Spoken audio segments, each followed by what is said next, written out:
You know, every single autumn, something truly magical happens.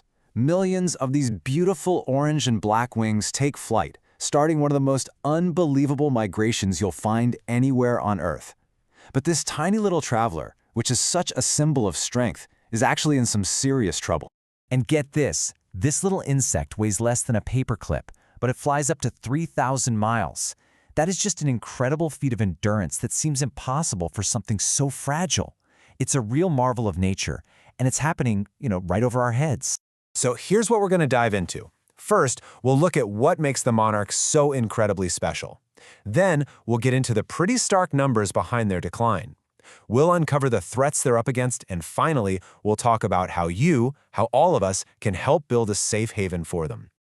All right, so first up, what makes this butterfly so iconic? I mean, it's about more than just its stunning looks. It's really about a journey that spans across entire generations. The monarch is just one of a kind. It's the only butterfly that actually does a two-way migration, kind of like a bird. But here's the wild part. The whole trip isn't made by just one butterfly. There's this special super generation that lives for up to 9 months just to make that long trip south. On top of that, there's super important pollinators. And in Mexico, their arrival for the Day of the Dead is this deeply spiritual event. They're thought to be the returning souls of loved ones. Because of all this, scientists call monarchs an indicator species. Basically, their health is a direct reflection of the health of our environment. To put it simply, if they're in trouble, that's a huge warning sign for all of us. And well, right now, that alarm bell is ringing, and it's ringing loud. And that takes us from the absolute wonder of the monarch to the very urgent, very real problem of their disappearing numbers. 80%. Just let that number sink in. That's how much the population of eastern monarchs has tanked in just the last 20 years.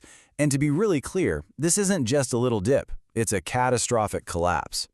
And this isn't some old news story. This is happening right now, as we speak. In just a single year, the amount of forest that the wintering monarchs occupied in Mexico dropped by 22%. So the trend isn't just continuing, it's actually getting faster. Which of course brings us to the most important question of all. Why? What on earth is pushing this beloved butterfly so close to the edge? Well, as it turns out, the answer is pretty complicated. You see, monarchs are fighting a war on a whole bunch of different fronts. There isn't just one single bad guy here. It's a whole convergence of dangers that's threatening their very survival.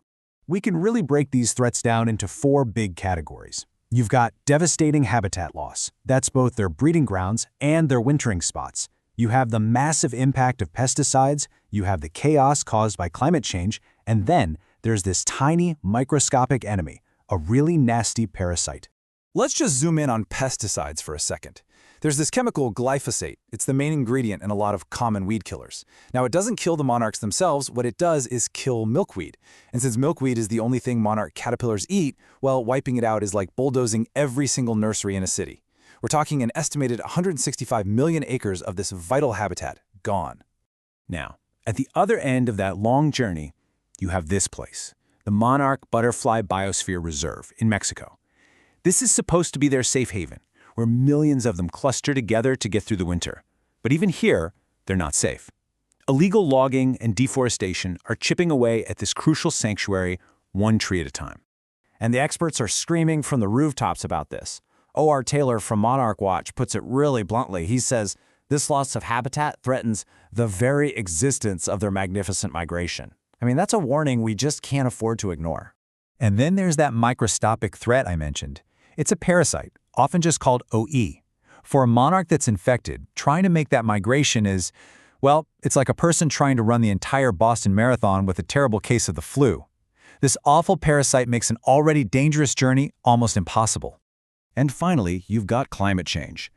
Monarchs depend on temperature cues to guide their entire life cycle. But with temperatures rising, they're getting all the wrong signals. It messes up their internal clock, causing them to mature way too early and basically drop out of the migration before they even get to Mexico. Okay, I know. The scale of this problem feels huge, maybe even overwhelming. But the story does not end here. Now we get to pivot from the crisis to the action, and we can explore how every single one of us can actually help turn this whole thing around. And you know what's great? The solutions are surprisingly doable. It really starts right in our own backyards, in our own communities. Plant native milkweed, add some flowers that are rich in nectar, and this one is absolutely crucial. Stop using pesticides. Just avoid them completely. Creating a diverse little garden ecosystem and even joining citizen science projects to help track monarchs can make a huge, huge difference. Okay, let's really focus on this milkweed connection, because it's so important. It's not just the only food for the caterpillars, it also gives them toxins that make them poisonous to birds and other predators. But here is the most critical detail. You have to plant milkweed that is native to where you live.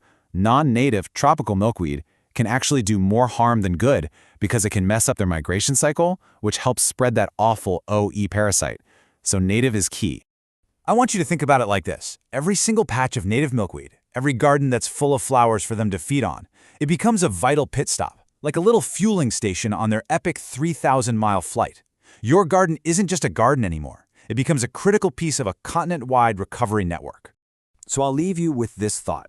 The monarch butterfly has been around for thousands of years, pulling off one of the most incredible feats in the natural world. If a creature this ancient, this resilient, is now in this much trouble, what is that telling us about the health of the planet that we all share?